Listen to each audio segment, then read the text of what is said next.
క్రీస్తునందు ప్రియమైన వాళ్ళారా, శుభాలు. ఎలా ఉన్నారు? బాగున్నారా? నిన్నటి దినము ఎలా గడిచింది? ప్రభువుకు మహిమకరంగా జీవించారా? జీవించినట్లయితే ఆయనకు స్తుతులు. లేని ఎడల ఆయన మనల్ని క్షమించును గాక. నేటి దిన ధ్యానాంశము మార్కు సువార్త 10వ అధ్యాయము 6-9 వచనాలు. మార్కు సువార్త 10వ అధ్యాయము 6-9 వచనాలు. సృష్టి ఆది నుండి దేవుడు వారిని పురుషునిగాను స్త్రీనిగాను కలుగజేసెను. ఈ హేతు చేత పురుషుడు తన తండ్రిని తన తల్లిని విడిచిపెట్టి తన భార్యను హత్తుకొనును. వారిద్దరూ ఏక శరీరమై ఉందరు గనుక వారిక ఇద్దరుగా నుండక ఏక శరీరముగా నుందురు. కాబట్టి దేవుడు జతపరిచిన వారిని మనుష్యులు వేరుపరచకూడదని వారితో చెప్పాను. దేవుని వాక్యాన్ని మన వినికిడిలో దీవించి ఆశీర్వదించును గాక. నిన్నటి దినాన మనం జ్ఞాపకం చేసుకున్నాం, శాస్త్రులు పరిచయులు వచ్చి యేసుక్రీస్తు ప్రభువారిని శోధించాలి అన్న ఆలోచనతో డివోర్స్, విడాకులు, పరిత్యాగము చేసుకోవచ్చా చేసుకోకూడదా అన్న ప్రశ్నను వారు ప్రభువారిని అడుగుతారు. యేసు ప్రభువారు వారి ప్రశ్నకు సమాధానం ఇస్తూ, మీ మోషే గ్రంథంలో ఏముంది అని వారిని అడిగి, విడదీయటము దేవుని పని కాదు అని చెప్పి చదువుకున్న లేఖన భాగంలో ఎందుకు వేరు పడకూడదో, ఎందుకు క్రైస్తవ్యంలో విడాకులు అన్నది నిషిద్ధము, ఎందుకు క్రైస్తవ్యంలో వేరుపరచబడుట అన్నది ఒప్పుకోరు అన్నదాని వివరణ ప్రభు ఇక్కడ మనకి ఇస్తున్నట్టుగా మనం చూస్తాం. ఆయన ఏమంటున్నారంటే, సృష్టి ఆది నుండి పురుషునిగాను స్త్రీనిగాను దేవుడు చేశాడు. అంటే మొదటిగా ఎందుకు విడాకులు తీసుకోకూడదు అని అంటే, పురుషుడు స్త్రీ ఇద్దరిని చేశాడు. పురుషుడు వేరుగా స్త్రీ వేరుగా ఉండకూడదు. వారిద్దరూ ఉండాలి, కలిసి ఉండాలి.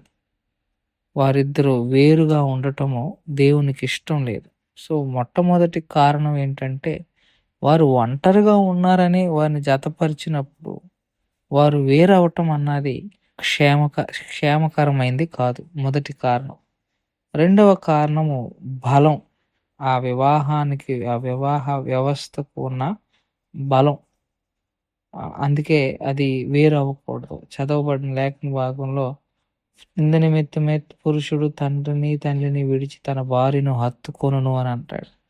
భార్యను హత్తుకొనడం అన్న దానికి గ్రీకు భాషలో, హీబ్రూ భాషలో జాయిండ్ అని ఉంటుంది. దానికి సరైన బలమైన అర్థం ఏంటంటే to be cemented. To be cemented అంటే సిమెంట్ వేసి అతికించటము, లేకపోతే దాన్ని బలంగా పెట్టటము. అది పగలగొట్టలేనంతగా అది ఉంటుంది అన్నది ప్రభువారి ఉద్దేశం. సో మొదటి కారణం, వారు ఏకముగా ఉండకూడదనే కదా, వేరుగా ఉండకూడదు, జతపరిచారు. ఒంటరిగా ఉండకూడదు, అందుకే అది వేరు అవ్వకూడదు. రెండోది, వారి బంధము క్లింగాన్ బలముగా ఉంటుంది. వారిద్దరూ కలిసి ఉంటే అది బలం అన్నది ప్రభువారి యొక్క ఉద్దేశం. మూడోది గమనించుకుంటే, వారు ఏక శరీరులు. వారు ఇద్దరు కాదు, ఒకరే. వారు మనుషులుగా ఇద్దరైనా మనసులు ఒకటే అన్నది. అందుకే వారు ఏక శరీరులు అన్నారు. సో మనుషులుగా వేరుగా ఉన్న వారి మనస్తత్వాలు ఒకటై ఉండాలి. అందుకే ఏక శరీరము తనను తాను పొడుచుకోలేదు, తనను తాను వేరు చేసుకోలేదు, తలని మొండాన్ని వేరు చేసుకోలేదు కదా.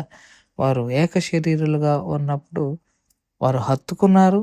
తర్వాత వారు ఏక శరీరులుగా ఉన్నారు. ఒకే దృక్పథము, ఒకే ఉద్దేశం, ఒకే ఆలోచన గలవారై ఉన్నారు. కాబట్టి అలాంటి వారు వేరు పడకూడదు. ఇది మూడవ కారణం. ఇక 4వ కారణం ప్రభువారు అక్కడ చెప్పే మాటను చూసుకుంటే, దేవుడు జతపరిచిన వారిని మనుష్యుడు వేరుపరచకూడదు. ఇక ఇదన్నిటికంటే సాలిడ్ రీజన్. దేవుడు ఏ ఉద్దేశంతో అయితే జతపరిచాడో, ఆ ఉద్దేశం నెరవేర్చటమే మనిషి పని గాని, వేరుపరిచితే అది నాశనానికి, శాపానికి కారణమవుతుంది. అందుకే ప్రభువారు ఆ మాట లాస్ట్‌లో చెప్పారు. ఎందుకు విడాకులనేది వెళ్ళకూడదు? ఎందుకు మనిషి భార్యాభర్తలు వేరు పడకూడదు అనంటే, దానికి బలమైన కారణం వారిని జతపరిచింది దేవుడు.